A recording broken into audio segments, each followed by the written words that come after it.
At night, the city seems different from how it appears during the day. On deserted streets where there are no more cars and pedestrians, it's easy to get lost, especially if you're dreamily distracted or unaccustomed to nightlife. You might even feel anxious when ominous silhouettes of other people appear from time to time. These are lost, lonely, wandering souls. While everyone sleeps preparing for a new workday, they stage a symbolic rebellion by going for a stroll. Homeless people, outcasts, insomniacs. This time has always belonged to people unlike others, from the city's army of night porters, cleaners, prostitutes, and police officers forced to patrol midnight sidewalks, to psychopaths and madmen. And there's a special category of those awake of night: lovers. On November 29, 1987, when Thanksgiving leftovers were already 3 days old, Leslie Mahoney and her boyfriend just wanted to find a quiet spot to park and cuddle. The crescent moon barely illuminated the way as the young people drove down Elba Drive, a horseshoe-shaped road in the old Baltimore Pike Industrial Park, south of Newark. Construction was underway there and asphalt had been laid, though few buildings had been erected. The seclusion and dimness seemed ideal for a romantic rendezvous. The couple didn't know that someone else had found this deserted place attractive, but for a much more sinister reason. As the lovers were about to leave the desolate park, Leslie noticed something. At first she thought someone had thrown out a mannequin. The young people walked around the car. The taillights illuminated the wet asphalt and the beaten, mutilated, half-naked body of a woman lying in the mud on the roadside. Serial killers don't stop hunting until they're stopped.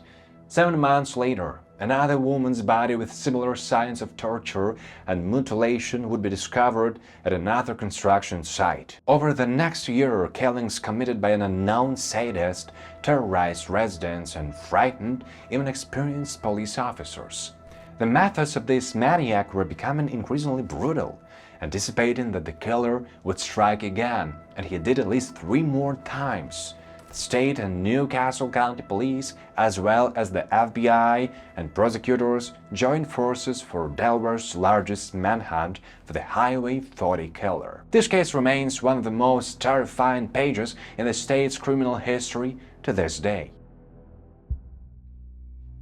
In 1987, in the quiet town of Bear, Delaware, lived 23-year-old Shirley Ann Ellis. Her loved ones rarely called her by name, preferring the affectionate nickname Tinker, given by her mother. Tinker didn't have a car. She walked, rode with friends, or hitchhiked. Alice lived with her mother, stepfather, and other family members in an Egret Court townhouse located in a working-class neighborhood near Highway 40. This area with affordable real estate often became a crime scene: drug sales, fights, and assaults.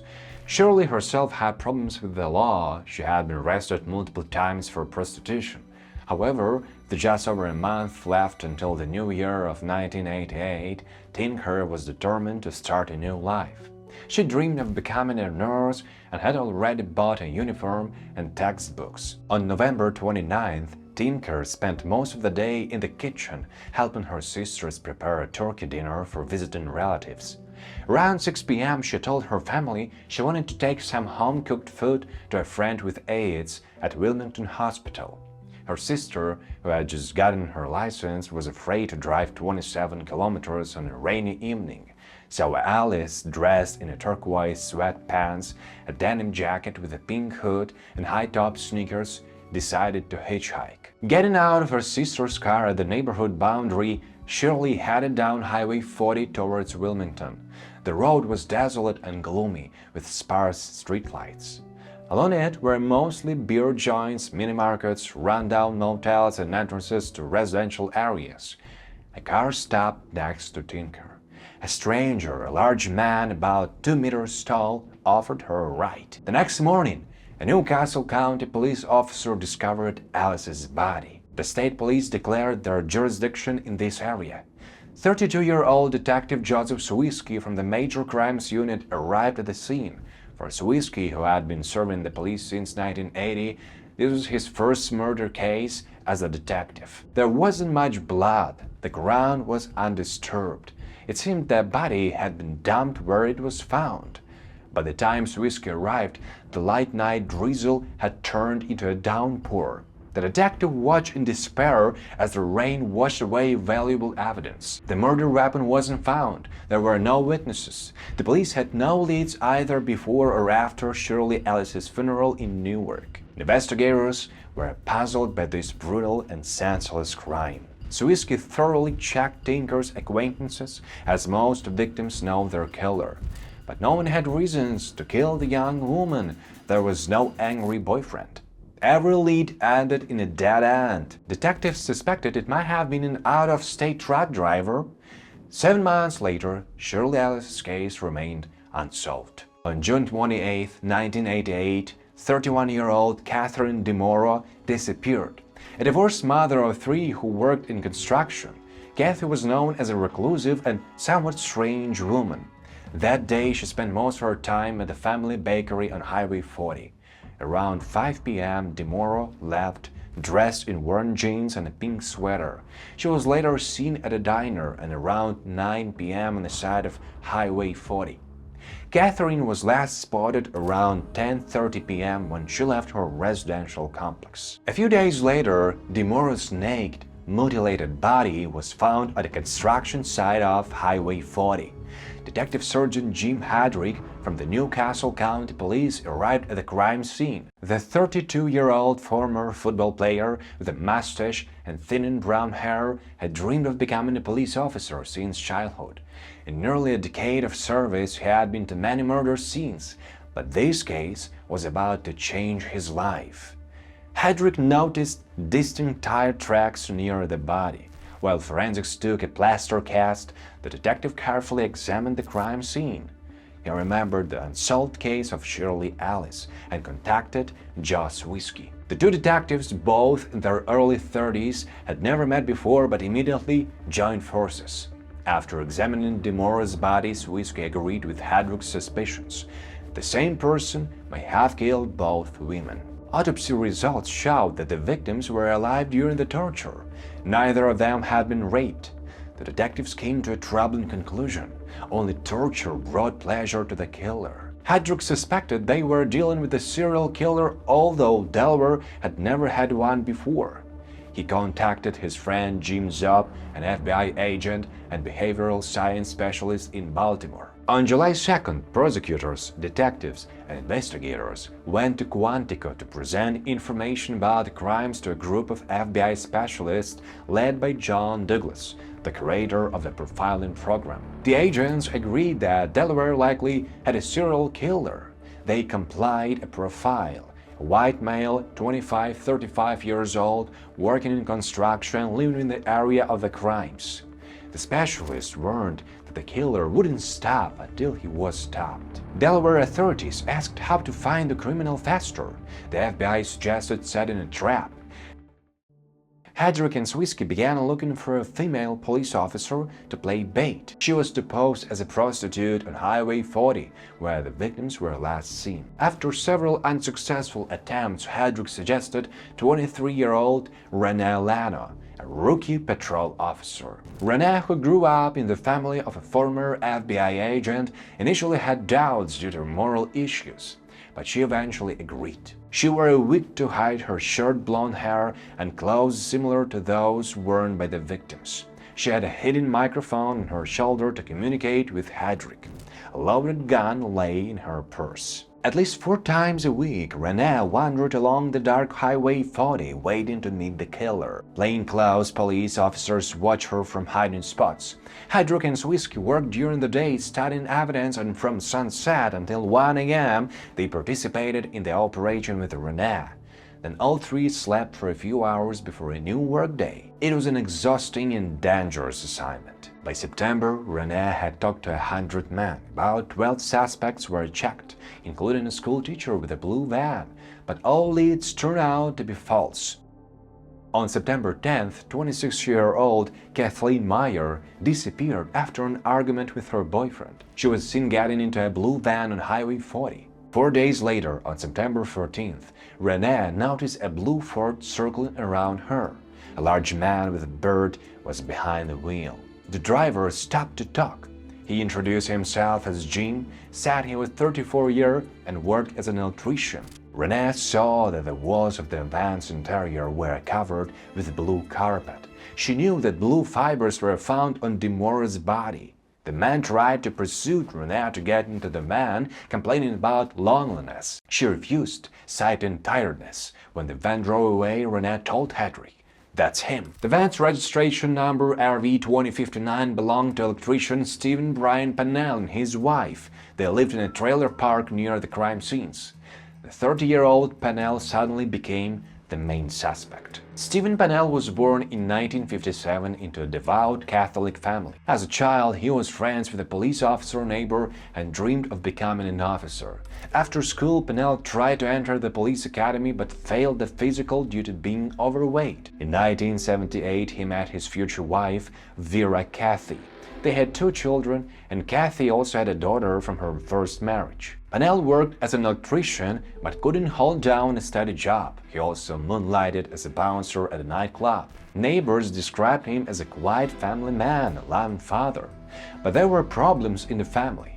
Frequent arguments, financial difficulties. Pennell often went on night drives in his blue Ford after fights with his wife. On September 18th, 22-year-old Michelle Gordon disappeared. The next day, her mutilated body was found near a canal. The torture marks were even more brutal than on previous victims. This was a blow to the detectives who felt they had failed the new victim. The governor of Delaware allocated funds for the investigation. A task force of 50 officers was created. Round-the-clock surveillance was established on Pennell using helicopters and planes. On September 30th, the police secretly searched his van and installed a listening device. They found newspaper clippings about the murders and a set of torture tools. For most a month, the police watched Pennell and listened to his conversations but heard nothing suspicious. On October 23rd, Pennell discovered the bag in his van. After this, the police conducted an official search on his home, seizing hair samples, bodily fluids, and various items. On November 12th, a hunter found the remains of the missing Margaret Lynn Finner. On November 29, 1988, exactly 1 year after the murder of Shirley Ellis, Steven Pennell was arrested. He was charged with the murder of Catherine DeMora. Later, charges for the murders of Alice and Gordon were added. Pennell refused to talk to detectives. Pennell's trial began on September 26, 1989. It was the most high-profile trial of the year in Delaware. The interior of Pennell's van was reconstructed in the courtroom. Prosecutors presented compelling evidence: DNA analysis of blood in the van, matching carpet fibers, tool marks on the victims' bodies. FBI specialist John Douglas talked about the killer's psychological profile. Pennell mostly maintained an impressive expression but became animated at the sight of victim photos. Pennell's lawyer, Eugene Maurer, tried to challenge the evidence and emphasized the lack of direct proof. He took a risk by allowing Pennell to testify. This turned out to be a mistake. Pennell admitted to picking up prostitutes but denied the murders. His cold, dispassionate answers and jokes about the victims shocked the jurors. After 8 weeks of hearings and 6 days of deliberation, the jury reached a verdict. On November 23, 1989, Thanksgiving Day, Steven Brian Pennell was found guilty of murdering Shirley Ellis and Catherine DeMora. The jury couldn't reach a unanimous decision on the Michelle Gordon case.